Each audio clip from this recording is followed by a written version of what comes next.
good morning to you, and it's such a pleasure to be back here. And I've known Mary now for rather a long time, and I'm just always inspired by her work whenever I come back here. So I'm just going to, my presentation, okay, fabulous, okay. I'm just going to really quickly tell you about the Campaign for Learning. We were an independent charity, and we were set up in 1997. And we were set off as a project from the RSA with a mission to campaign for social inclusion through learning. And that's what we're about. Our whole mission is around enabling people to improve their life chances through engagement in learning. And when we started that process, we did some research about where people wanted to learn. And there were 3 places that people identified as places they would learn. And one of them there was work and there was school, but one of them was in their family. And so we've been championing family learning since that time, and we've run family learning festivals, and we've run a family learning network. And I've now been in family learning because I started off as a family learning practitioner long enough to know that these things are coming round again, and it's not a kind of linear progression through what we're doing. But what I really want to do today is to kind of learn through history. Now that's very bizarre. One of my slides has gone. Anyway, never mind. So, family learning policy, is it cyclical or linear? Really looking at specifically around the UK and also focusing a bit on England more than maybe other areas of the UK. Just looking at the kind of historical context of family learning, because I think it's really important that we learn from it. And what you'll see through the presentation that I'm going to do is that actually there are things that have been really effective and really powerful that we have let go of, to the extent in some cases of almost criminal damage, I would say. I also want to look at, despite the kind of policy context we're currently in, the fact that there are some policy areas and silos which are doing some fantastic work. And what I want to do is to share 3 kind of concrete examples of work that's really taken off recently in family learning. But then I want to look also at what Coherent would look like. So what are we aiming for? What can we do? And the bit that's missing there is what are the implications for practice, for people working on the ground. What can you do to build that momentum to support the development of a coherent family learning policy? So, this is my question. Coherent family learning policy, are we there yet? Well, you might be not surprised to know that particularly since we have a government kind of intent on criminal damage at the moment, that no, we're nowhere near there. And actually, the whole of the kind of political landscape has been dominated by Brexit. But one of the things you'll see through the policy kind of presentation that I'm giving is that there are some really serious issues that go beyond that will be aggravated by Brexit, if it happens, and I'm still hopeful, I've got my badge. But actually, those things are really impacting on families. Families are going through multiple, it's a crisis for lots of families, and I'll kind of cover why that is. But it's not yet related to Brexit, that's all I would say. So, historically, I've been in family learning long enough to remember when the Department for Education, as it is now, was the Department for Children, Schools and Families. And you can see from the branding, it's all about people, it's all about rainbows, it's all about inclusion, and it's about building futures. And even when the strategy and the children's plan was actually designed, they did a parents' version that was kind of key pointers about what they were trying to do, a really accessible document, and all of that was incredibly helpful, because what they actually ended up doing was bringing things together. Instead of looking at, health is over here and education is over here, what it did was it created something around the child, and the name of it, Every Child Matters, you can see, is about creating a holistic view of a child and enabling all the support services that can be sometimes quite disparate and look very confusing to be focused on a shared purpose, a common plan. And what they ended up with was an outcomes framework that looked at health, it looked at being safe, it was about achievement, but also enjoyment and making a contribution, and it was a really positive thing. And what was really a first for me in terms of policy was that although this didn't explicitly, and it was about the child, children don't come to any of these things in isolation. They come as usually part of a family of some sort, whatever that family looks like. And I think for me, it was one of the first times I'd seen, performance targets that were set across different government departments, but that were all working in a coherent way. And that's what I really like to see for family learning.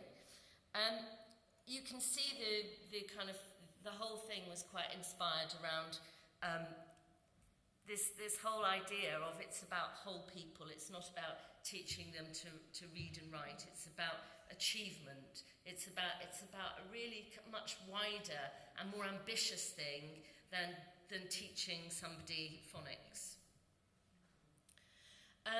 One of the issues for family learning at that time, because it sounds like it was all fantastic, and it was fantastic, there were amazing things that are legacies that were just completely wiped out 9 years ago. But one of the issues for family learning was that family learning sat within what was then the Department for Business Innovation and Skills, and it was funded through the adult learning budget. And one of the biggest handicaps for family learning was that silo.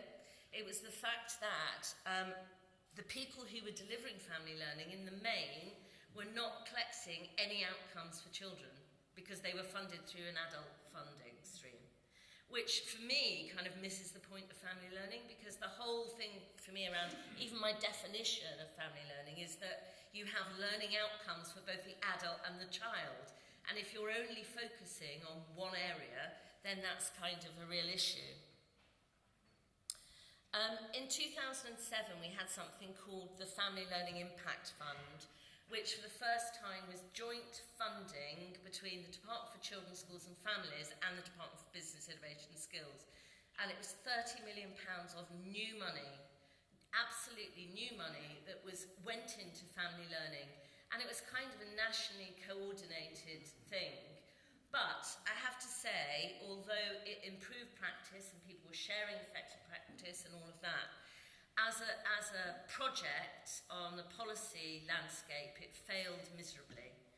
And there were multiple reasons for that. I think, first of all, it was driven, again, just by an adult agenda to a great extent, even though it had funding from the Department for Children, Schools and Families. Also, the data was, they never had a robust data collection system. What they could have done is develop a common outcomes framework, and all of that delivery could have been measured. And the evidence at the end of it was actually so weak that they didn't really even bother to publish it for another couple of years. And that broke my heart, because this was an opportunity to say, once and for all, this is family learning, this is what it can do, and we need to resource it properly. You might, at one point, and this is kind of the start of my sadness, is that we had an election, and the Labour government who had produced this stuff, and it's regardless of whether you, your political persuasion, actually, 800,000 children were lifted out of poverty. There was all this fantastic, there was a real energy going on. And then we had the economic crash, and to an extent the Labour Party, even though it was a global crash, were blamed for that. And so we then had a coalition government, and within 6 weeks of coming into power, they dismantled the whole of Every Child Matters. It just went. Everything was archived. You can still find some of the resources on there, like the plan and all of that, and they replaced the Department for Children and Schools and Families, not long after that, with the Department for Education. I think this is quite significant because education, to me, the reason we're not called Campaign for Education is because education can be something that's done to people, whereas learning is something that we share. And I think their logo looks like a court summons, but it didn't just it didn't just stop there. So this wonderful branding of all the Every Child Matters staff changed overnight to this. So you'll be really interested to see that this is the current Department for Education website in all its glory. And it's about schools, statutory guidance, it's about performance tables, and it's about getting information. It's not about engagement, it's not about inclusion. And this was the most, I've put a Victorian writing desk. Now this is actually true. So in the sanctuary buildings, this building here that you can see, the Department for Education is in a building called Sanctuary Buildings, they had all of the branding. So you'd go into the atrium and there were like rainbows hanging down. It was just vibrant and it was lovely and it was welcoming. So all of that went and they replaced it with a Victorian writing desk. I'm not even joking. I wish I was, but I'm not. So that's the kind of context that we're currently working in. The other thing that they did that had a really negative impact on family learning is that when it was funded through the adult education budget, or whatever its name was at that point, it was a ring-fenced funding stream within that budget. And one of the things they then did was to remove the ring fence, so that it just got kind of, you couldn't see, it wasn't as visible, and there wasn't, discrete funding that local authorities had to spend and adult education providers had to spend on that area of, on family learning. It just got swallowed up into the big adult learning budget. And for us, I think that was the kind of the final, almost, death knell sounds a bit, negative, but there has been a massive decline in family learning provision. And I think it's multiple things, not least that. And I think there is an expectation in terms of current government policy that all of this stuff can be done through schools. And they've had a massive kind of focus on social mobility. And it's just incredible to me that any policymaker could see social mobility, which is an intergenerational issue, being solved by a single generational solution. That just, it doesn't make sense in any way of looking at it. And with that, the engagement with parents was really irreparably, well, hopefully not irreparably, but seriously damaged. So whereas, with Every Child Matters, you'd had even the policy documents were produced in vibrant ways to engage parents and to be, accessible and all of that, the government then developed this obsession with phonics. Now, I'm not against phonics, but, phonics isn't all there is to literacy. And I looked about 2 years after the change of government about what had been produced to support parents engaging in their children's learning. And this is it. This is it as a central government resource. And it's not even, it's information too. You're not, we're giving you the information that we want you to know. You're not equal valued partners anymore. All the extended schools and Every Child Matters, co-location of services, that's all gone. Now we'll tell you about phonics. And we'll use a really engaging format to show you about phonics at the same time. This is current policy, and these next 3 slides are actually taken from the current person who's responsible for family learning within the Department for Education, because they're all together now.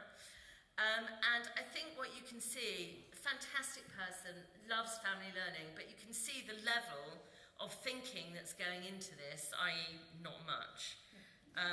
So these are the kind of headlines around their priorities. This is the benefits of learning, because we didn't know these.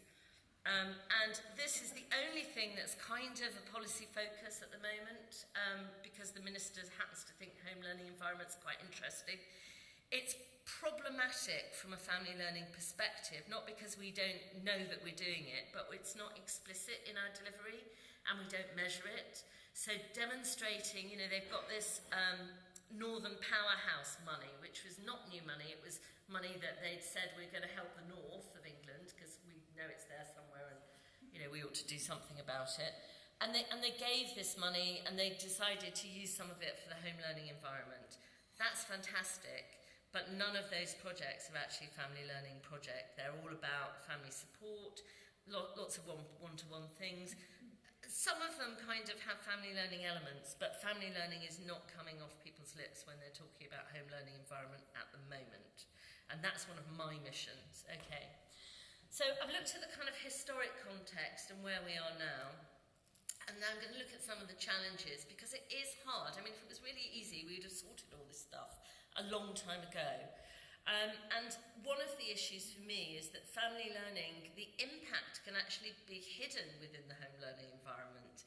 So it's things that happen in private domain that you end up influencing significantly sometimes. I mean, I've met learners that I worked with who 4 years later I bump into in the shop and they tell me this amazing, catalogue of things that they've done because they engaged on a cracker making course in family learning and then went on to do, family literacy and all of these things. Absolutely incredible, but not measured at all. We're not capturing any of that.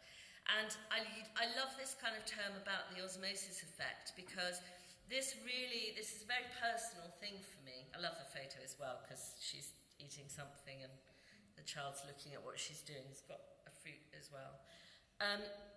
When I had my daughter, which was 31 years ago, and I bought this very fragile new human home, I knew exactly what to do. I was really confident. I knew, when she needed to sleep. I just did. I just knew everything. I was absolutely a confident parent to this newborn. And I didn't kind of even think about it, to be honest with you.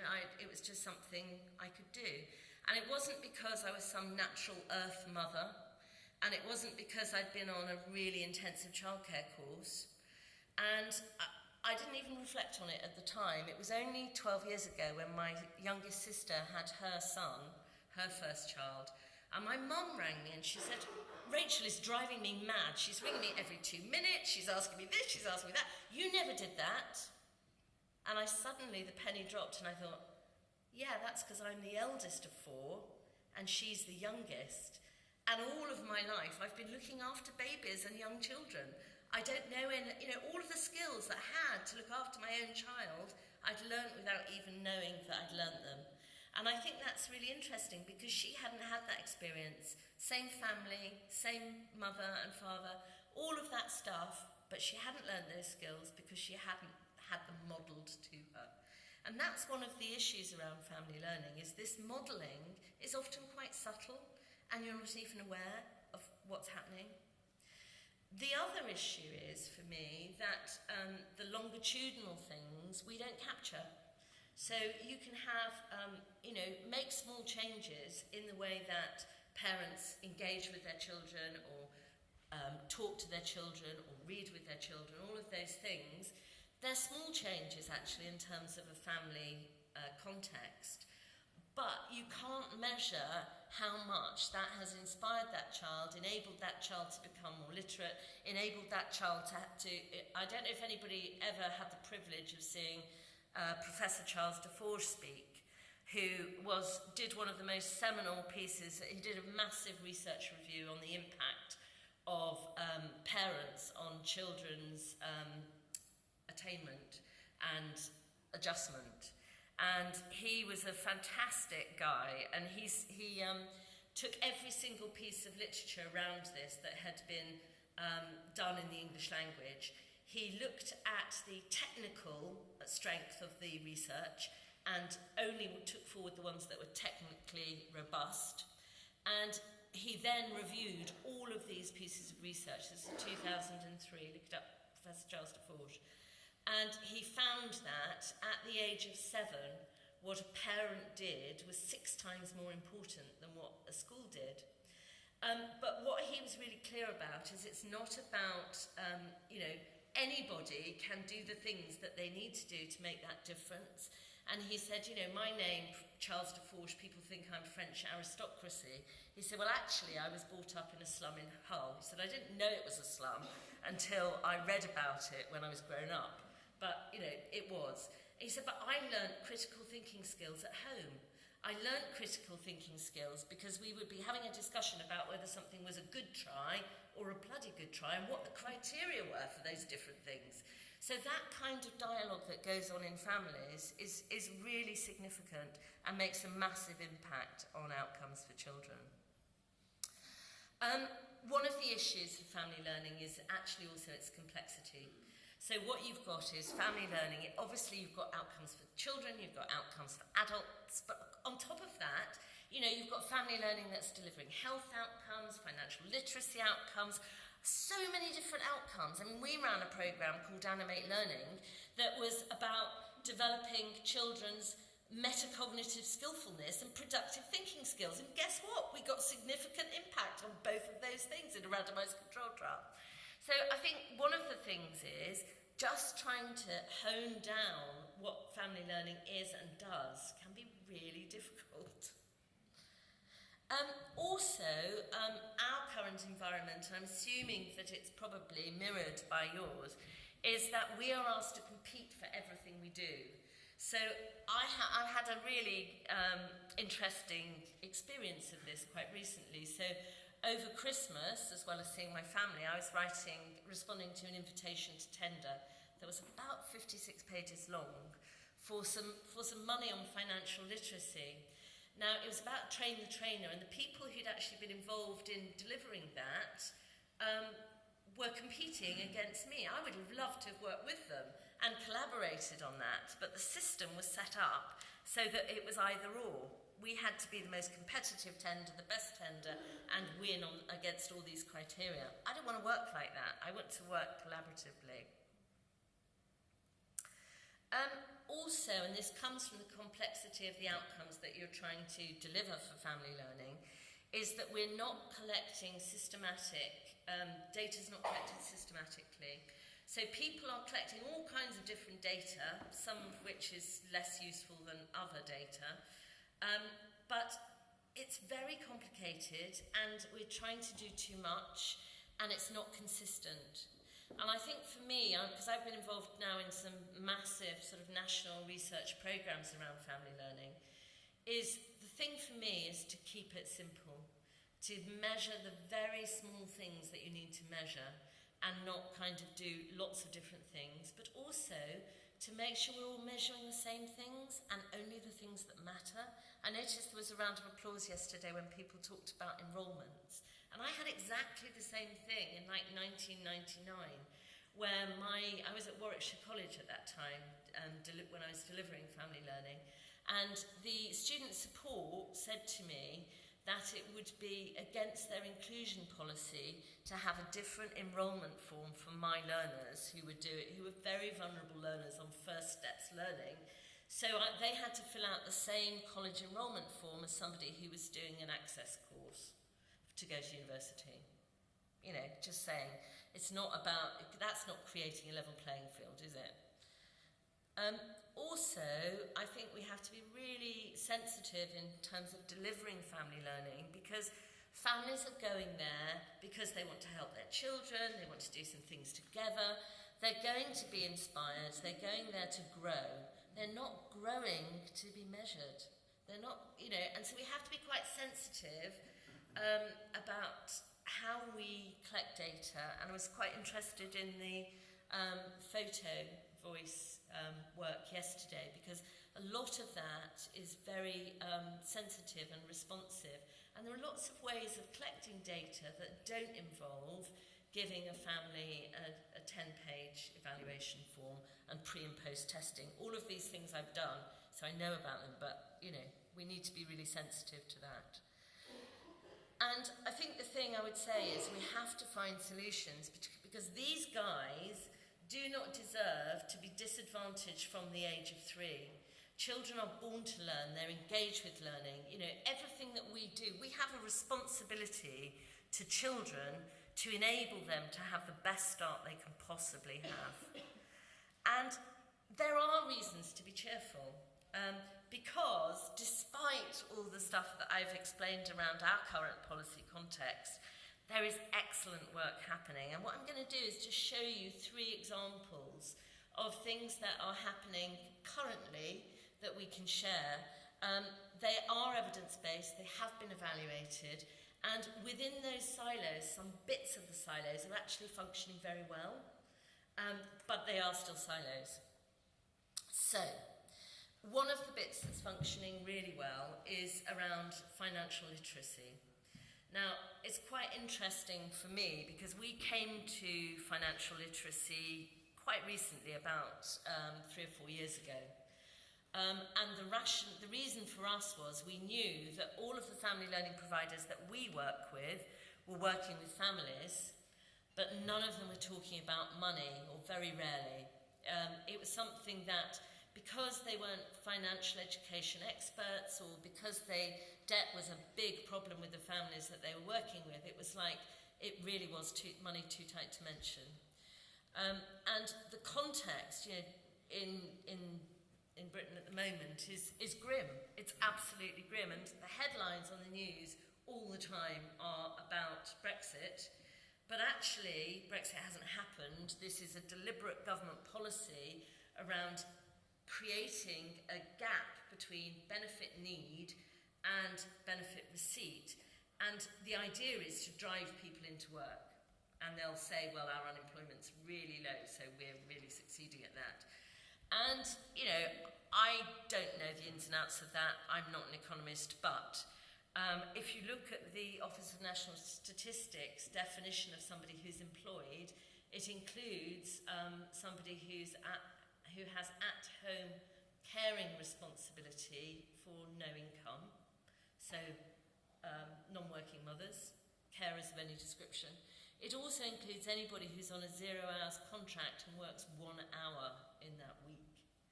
So, you know, I'm just saying, the statistics, and make of it what you will. But this is something, this graph here, that I find absolutely distressing, because this is a real impact on families' lives. And what we've seen is, in 2008-9, before the crash, we had 25,000 people who were accessing 3-day emergency food supplies through the Trussell Trust food bank. That is not the only food bank, it's just the biggest one.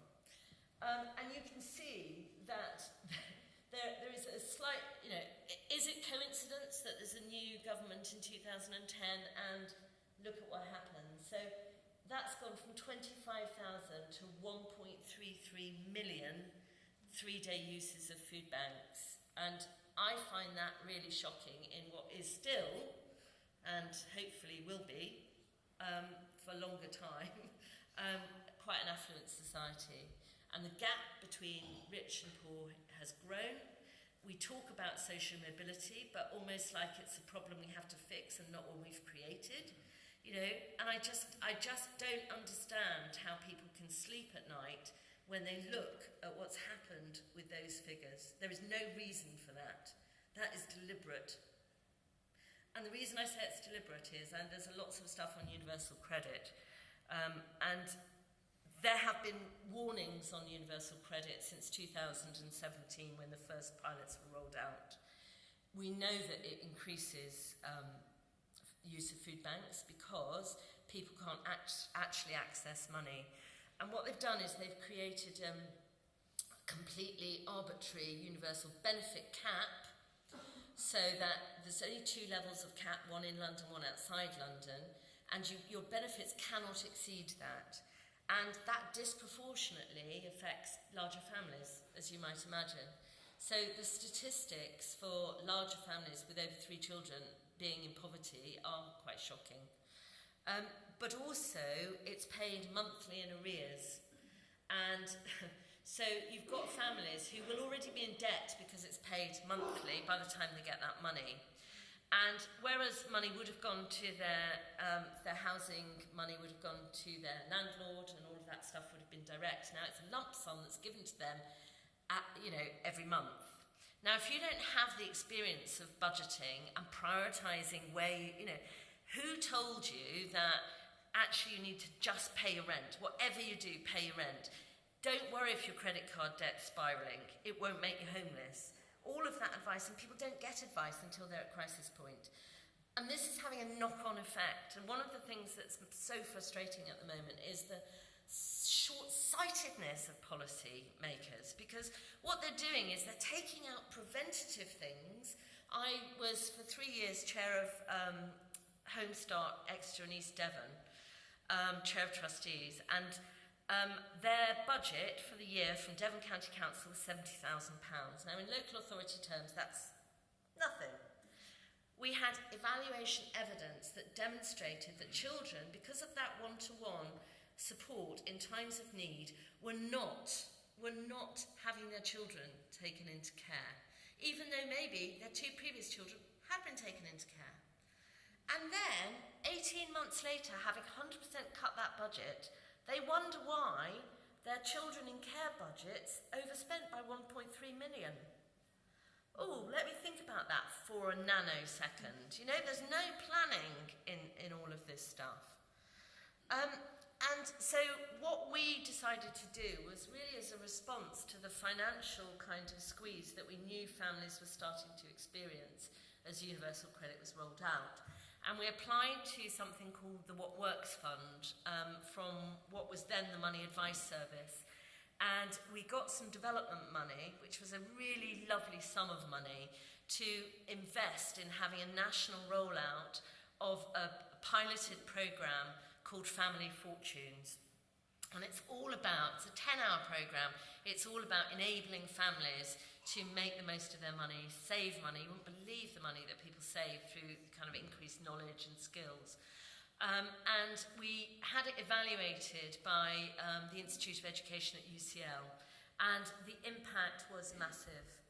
We were really delighted, and this is kind of an overview of the programme. It's an online resource. We can bring the training to Ireland. The resources are free, and we'd love you to use them if you're able to. So it's a preventative model. It's non-threatening. It's fun. It's inclusive. I mean, it's designed for people who had, and it's tested with people primarily who had English as an additional language. But actually, we had mixed groups, and in all of those, although the research was focused on people who had English as an additional language, it was really relevant to every family we worked with. There were evaluations conducted with families, and there was the children's resources are for children aged 7 to 11, but we want to do an earlier years model. And it's a 10-hour programme delivered over 5 weeks. And the whole purpose of it is to really embed learning around financial literacy and around the family, and have that double whammy impact because it's sustainable. It's about a cultural change in the home rather than children learning something in the classroom. And it really helps children learn about money and parents to talk to their children about money and set boundaries and expectations and all of those. But it's also got a big focus on enabling families to manage their own budgets and build their resilience before they get to crisis point. So each session is themed, and they're standalone activities. They also, although they include children's activities, that time within the programme that does those children activities could be spent, and has been spent, actually working just with the parents so that they can do those activities at home. So what you do is you prime them to deliver it instead of actually delivering the parent-child activity. Each session has takeaway home learning environment activities, and all the sessions have handouts and links to relevant online content. There's lots that parents love about it, like the whole thing about needs and wants, and understanding for them too how to prioritise spend, and overcoming pester power, much, much more. We did do a really robust evaluation, and when UCL sent through their original evaluation, because we did pre and post surveys to measure the impact of the programme, It was just absolutely unmanageable. I wouldn't have wanted to complete that. And even though we gave them a small financial incentive of a £20 shopping voucher, it was just too much to ask. So we broke it down. It's still too detailed, and I think the one thing I've learned in all the research that I've done, and this had a comparison group, and I've been doing randomised control trials and trying to do kind of gold standard research, is that actually you just need to measure 2 key stats that are really important to you, maybe 3, maybe 4, but no more than that. Because if you start trying to measure everything, what you get is an overload that then impacts on the quality of your delivery. And I suppose for me, I've learnt in terms of influencing policy, you need 2 killer stats and you need a qualitative, impactful case study to really show a learning journey through family learning. And those things are a really good starting point for conversations. This is some of the impact evidence. It's on the evidence hub of the Financial Capability Evidence Hub now, so you can have a look at that. One of the things I thought was fantastic was that 95% of parents would recommend the programme to other parents. And in some areas, like you're going to see some stuff from Birmingham, that was really 100%. People really loved it.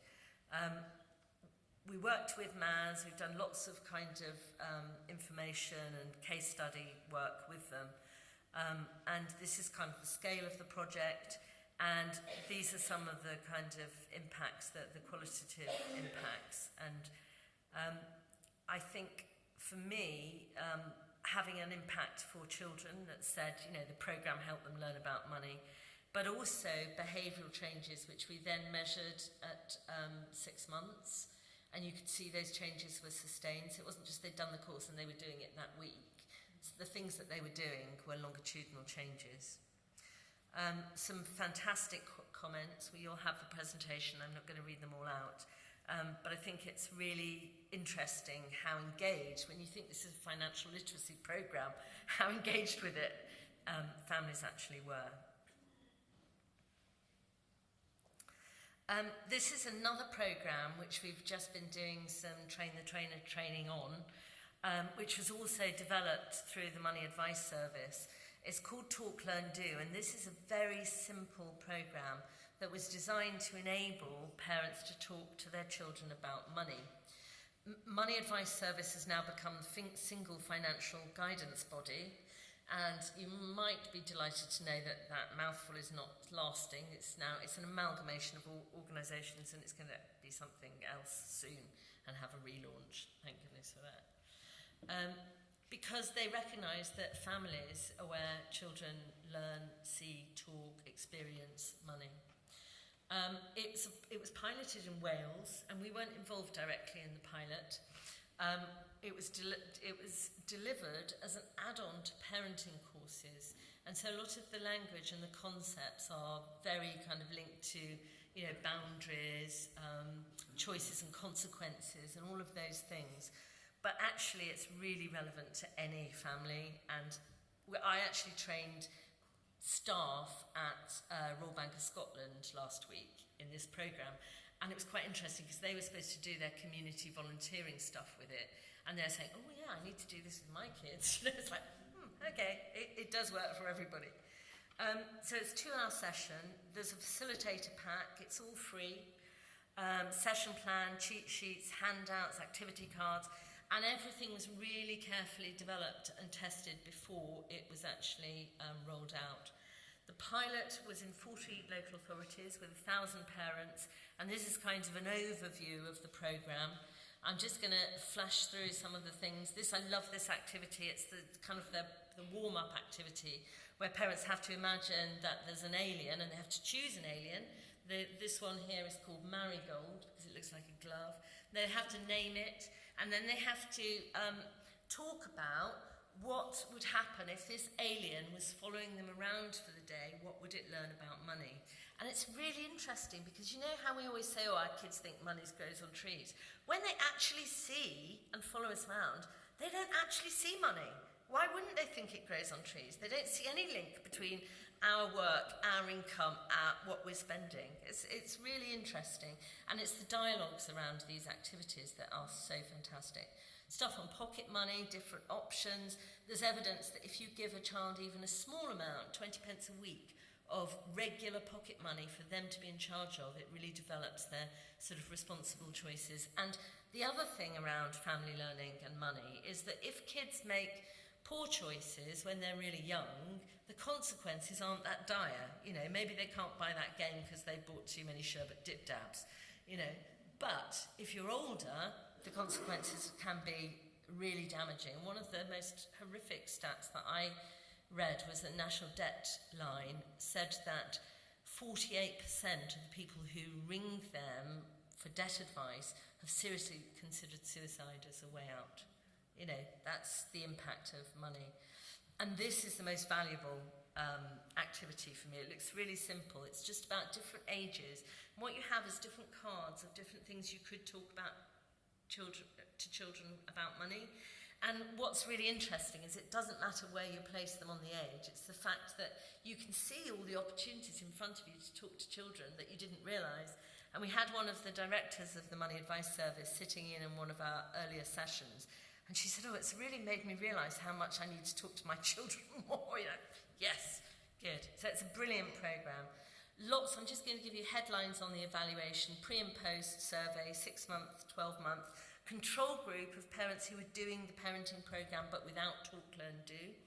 And you can see there's, the impacts are much more significant when they've had that added benefit. Practitioners' view, 100% of practitioners loved it and would recommend it for other parents. 99% of parents would recommend it. That's an amazing thing. So this is the process evaluation. Lots of stuff on increasing parents' knowledge about how to talk to children about money, and you can see the difference between the control and the talk, learn, do intervention. Impact on giving pocket money. It did actually increase the number of parents who did that. Impact on children's ability to save. But this was the really surprising thing. Now, bearing in mind, this is a 2-hour programme, and it reduced parents' belief over indebtedness really considerably. I'm just going to very quickly show you one other thing, which is family skills, which was a massive randomised control trial. This again is an online resource. We did focus on phonics, but this is one of the delivery partners who actually did some of the activity, because it always makes me smile when I see kids doing family learning. Lots of intergenerational stuff, all kinds of things that were really engaging, lots of positive feedback from parents, and a focus on the value of bilingualism, which I think is really, but hugely disappointing in terms of the randomised control trial, because they wanted to measure, because it's gold standard, an intention to treat. That's great if you've got a captive audience in schools of children, but actually it's not so great if you have got parents and you may be only working with a third of them, because it then dilutes the impact. So we measured them about 4 to 6 weeks after the programme, and some of the children had really excelled. And you would expect, because that's embedded in the home learning environment, for that to increase. But we didn't get impact on the offer of family skills, which is not really surprising. So, to end, what I'm going to do is, what would Coherent look like? And my one message is keep it simple. And I would go back to this framework, because actually it does everything in terms of cross-government, looking at all the different avenues, and just substitute the child for families. I love the areas around enjoy and achieve, because it's not just about a literacy attainment. It's not about a SATS result. It's all about that kind of much more holistic model, making a positive contribution. All of these are things that family learning does. There's a health outcome, all of that. So what would Coherent look like? It's quite complicated, so trying to make it simple is hard, but I think it should be a universal entitlement and an expectation, so that parents can absolutely know what family learning is, and it's not something that only people who have specific needs or in deprivation Within that, having said that, make it a universal offer that's in every school, there should also be bespoke, targeted, responsive provision. So it's not either or, it's actually both. Multiple access points, so it could be a health visitor, it could be a reception class, it could be multiple access points. Dedicated budgets, have to have that. And you get the rewards long term in terms of the money that you don't need to spend in lots of other things, just are incredible. Return on investment is there. I do think we should have national performance indicators and public service agreements across departments. I do think we should have a common outcomes framework. There's lots of stuff that has been done on this, but it's always been too complicated. And I've never been charged with doing it, and I would love to work with some people to actually create one.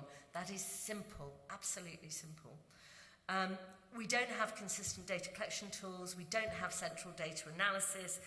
We do have program development, but we don't have enough resource in it. We do have workforce development, but it's not consistent, coherent, and well-resourced.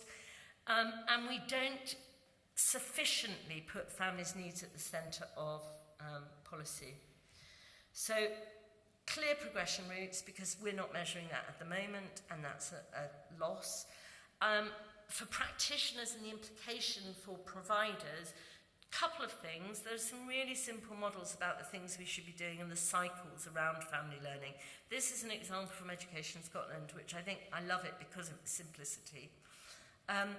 In terms of what you can do, collaboration, collaboration, collaboration, amplify your voice, understand your local and national policy drivers, how you can contribute to targets, collect consistent data, and create impactful stories. We've actually been doing workshops on creating impactful stories, because how you put together that information will influence people or not.